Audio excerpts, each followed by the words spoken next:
अस्सलाम वालेकुम। क्या हाल चाल हैं जी? सब ठीक ठाक हैं, उम्मीद है सब खैरियत से होंगे जी। एक नई सुबह, एक नई क्लास के साथ। और किस क्लास में हैं हम? उर्दू की क्लास में। बिल्कुल जनाब। तो आज उर्दू में हमें क्या काम करना है? काम करना पसंद है, पढ़ना पसंद है, अच्छी बात है। पढ़ेंगे लिखेंगे तभी तो आगे बढ़ेंगे जी। तो आज उर्दू की क्लास में हम एक नई मशक मुकम्मल करेंगे। और आपको पता है ना हमारा कौन सा चैप्टर चल रहा है? हम आजकल काम कर रहे हैं सबक नंबर 4, जिसका नाम है सिकंदरिया लाइब्रेरी। एक बहुत ही मालूमाती सबक, ठीक है। तो हमारे पास आज क्या काम है? आज हमें जो काम करना है वो मशक मौजूद है आपकी किताब के सफ़ा नंबर 19 पे, सफ़ा नंबर 19 पे। तो जल्दी से बुक ओपन कीजिए और पेज नंबर 19, पेज नंबर 19 निकाल लीजिए। सबने ओपन कर ली? वेरी गुड, ज़बरदस्त। अच्छा जी, क्या देखा आपने यहाँ पे? तफ़हीम, सबसे ऊपर जो मशक मौजूद है तफ़हीम की मशक है। यानी यहाँ पे कुछ सवालात मौजूद हैं। हम क्या करेंगे? इनके जवाबात लिखेंगे। मुश्किल काम तो नहीं है, ये तमाम सवालात बहुत आसान हैं। और पता है ये आसान क्यों हैं? ये आसान इसलिए हो जाते हैं हमारे लिए क्योंकि हम सबक बहुत अच्छे तरीके से पढ़ते हैं। अगर आप सबक अच्छे तरीके से पढ़ते हैं, सुनते हैं, समझते हैं, तब कोई मशक हमारे लिए मुश्किल नहीं रहती। ऐसे ही है। तो चलें फिर मिलके काम शुरू करें कि तफ़हीम में आज हमारे पास क्या है, सवालात क्या हैं। चलें देखते हैं जी। तो हमारा पहला सवाल है क्या?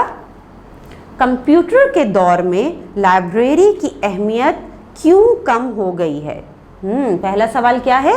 कंप्यूटर के दौर में लाइब्रेरी की अहमियत क्यों कम हो गई है जी। अच्छा, अब भाई क्या जवाब है इसका? सोचिए। मैं इसका जवाब आपको यहाँ नहीं लिखवाऊंगी क्योंकि इसका जवाब आपने खुद देना है, खुद सोचना है। आजकल किस चीज़ का दौर है? कंप्यूटर का दौर है। हर कोई कहता है भाई टेक्नोलॉजी का दौर है, कंप्यूटर का दौर है। तो आपको लगता है कि कंप्यूटर के दौर में लाइब्रेरियों की अहमियत कम हो गई है? क्यों कम हो गई है? सोचिए ज़रा। एक वजह तो इसकी समझ में ही आती है कि लाइब्रेरी में हमें जाके बैठ के जाना पड़ता था, जाके बैठ के किताबें पढ़नी पड़ती थी। लेकिन कंप्यूटर के आ जाने से एक सहूलत हमें ये मिली है कि तमाम किताबें हमारे पास कंप्यूटर पे ऑनलाइन मौजूद होती हैं। हम जिस चीज़ को पढ़ना चाहें हम एक क्लिक पे हमारे पास वो सारी चीज़ें हमारी स्क्रीन पे मौजूद होती है। हम यहाँ आराम से घर बैठे या कहीं भी आप मौजूद हों, आपको जो किताब पढ़नी है, कोई आर्टिकल पढ़ना है, कोई तहरीर पढ़नी है, तो हम बासानी बैठे बैठे अपनी स्क्रीन पे पढ़ सकते हैं। ये एक आसानी है हमारे पास लाइब्रेरी की। इसी वजह से अहमियत शायद कुछ कम हो गई है, जो मुझे समझ में आता है। अब आपका क्या ख्याल है इस बारे में? आपका जो जवाब है वो आप लिखेंगे, ठीक है ना। ये तो वो जवाब है जो मेरे जहन में आया कि भाई इसलिए कंप्यूटर के दौर में जो है लाइब्रेरी की अहमियत कम हुई है। अब आपका जो जवाब है वो आप इस सवाल के जवाब में तहरीर करेंगे, ठीक है। अच्छा, अब अगला सवाल देखते हैं। अगला सवाल हमारे पास मौजूद है, क्या लाइब्रेरी से मुताल्लिक सिकंदर आज़म का ख्वाब पूरा हुआ? क्या लाइब्रेरी से मुताल्लिक सिकंदर आज़म का ख्वाब पूरा हुआ?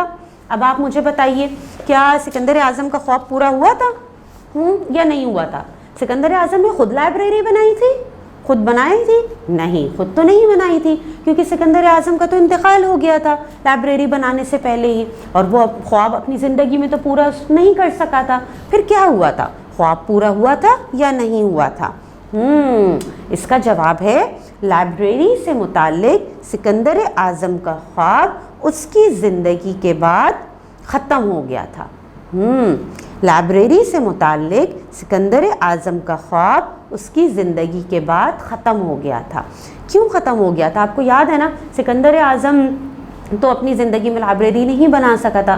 प्टोलेमी अव्वल ने ये काम शुरू किया था, बनाई, लेकिन फिर क्या हुआ था? आगे और लोग आए और लाइब्रेरी को नुकसान पहुंचाया, जला दिया लाइब्रेरी को। यानी ये ख्वाब पूरी तरह से मुकम्मल नहीं हो सका था, और वो जो ख्वाब सिकंदर आज़म ने देखा था वो उसकी ज़िंदगी के बाद ही ख़त्म हो गया था, ठीक है। अच्छा, फिर हमारे पास सवाल मौजूद है, क्या? सिकंदरिया लाइब्रेरी की 3 खुसूसियात लिखिए, ठीक है। सिकंदरिया लाइब्रेरी की 3 खुसूसियात लिखिए। अब सोचिए ज़रा, सिकंदरिया लाइब्रेरी की क्या खुसूसियात थी? वापस जाइए ज़रा, सबक की तरफ जाइए। याद आया आपको? क्या खुसूसियात थी? 3 लिखनी है हमें सिर्फ। چلے میں آپ کو بتاتی ہوں. پہلی خصوصیت نایاب کتابوں کا ذخیرہ تھا. ٹھیک ہے نا, نایاب کتابوں کا ذخیرہ تھا. اس کے علاوہ بے حد وسیع تھی. ہم نے پڑھا تھا نا کتنے کمرے تھے, لیکچر ہالز تھے, کتنا وسیع, وسعت کتنی زیادہ تھی اس کی. تو ایک خصوصیت اس کی یہ بھی تھی کہ وہ بے حد وسیع تھی. ٹھیک ہے. اچھا, اس کے علاوہ ایک اور خصوصیت ڈھونڈنی ہے ہمیں, وہ بھی مشکل نہیں ہے. وہ ہم کیا لکھیں گے؟ ہم لکھتے ہیں مشہور ادیبوں کی لکھی ہوئی تحریریں تھیں. کیا ہے؟ مشہور ادیبوں کی لکھی ہوئی تحریریں تھیں وہاں پہ.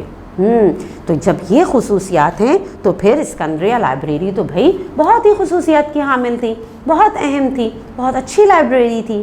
ٹھیک ہے. اچھا, اس کے بعد اگلا سوال ہمارے پاس موجود ہے, وہ کیا ہے؟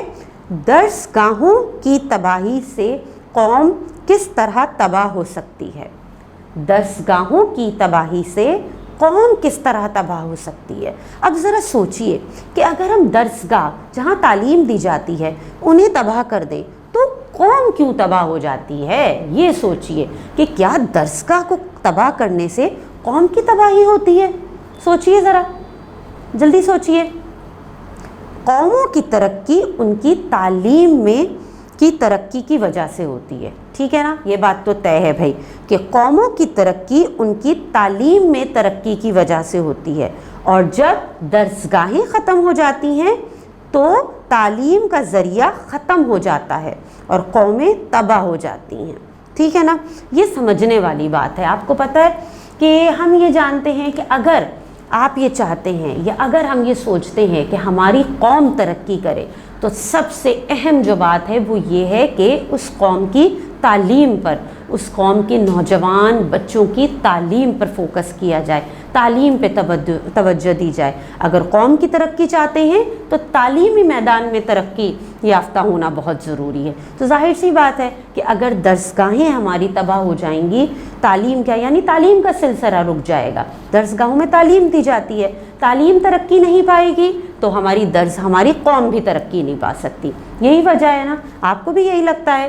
بالکل جی, تعلیم بہت ضروری ہے. اگر ترقی کرنا چاہتے ہیں تو تعلیم پہ ہمیشہ فوکس کریں, تعلیم کی اہمیت کو سمجھیں, اور اس پہ جتنی آپ اگر خود اس کی اہمیت کو سمجھیں گے تبھی آپ آگے بھی اس پہ کام کر سکیں گے. تو یہ تو ہم نے کر لیے بھائی کیا کام, یہ ہم نے کیے اپنی مشق مکمل. ہمارے پاس سوالات موجود تھے اور ہم نے بہت آسانی سے تمام سوالات کے جوابات لکھ بھی لیے, ان پہ بات چیت بھی کر لی. اب آپ کیا کریں گے؟ آپ جلدی سے اپنا کام مکمل کریں گے, ان تمام سوالات کو اپنی کاپی میں تحریر کریں گے اور ان کے جوابات بھی تحریر کریں گے. ٹھیک ہے, اور جب کام مکمل ہو جائے تو اس کی تصویر اپنے ٹیچر کو سینڈ کیجیے گا. اللہ حافظ.